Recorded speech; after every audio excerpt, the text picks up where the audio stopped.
the Palestinian question, along with the Kashmir issue, remains on the UN agenda and has been so since its very inception.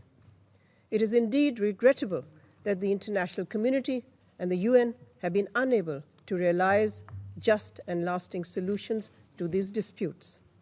As a result, the people of the occupied lands in Palestine and in Kashmir have endured prolonged repression and the denial of their legitimate right to self-determination. Lack of progress on the Palestinian issue has not only frustrated the hopes and aspirations of generations of Palestinians, but it has also resulted in endless hostility and dissonance in the region.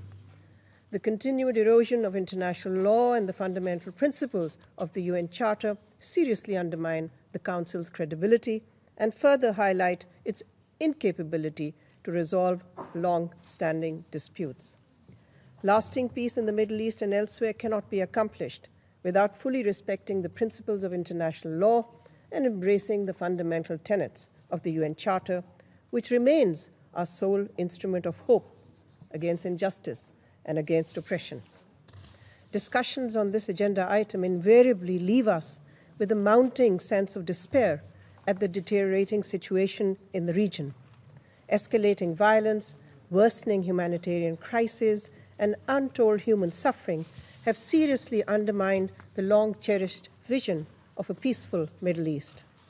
In Libya, regional rivalries and external interference have imperiled a UN-sponsored peace process, hurling the country towards another protracted conflict and magnifying the threat of a grave humanitarian crisis.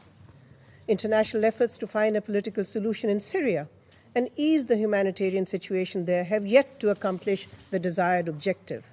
The political crisis in Yemen has also produced an unprecedented humanitarian challenge. Millions remain on the brink of famine.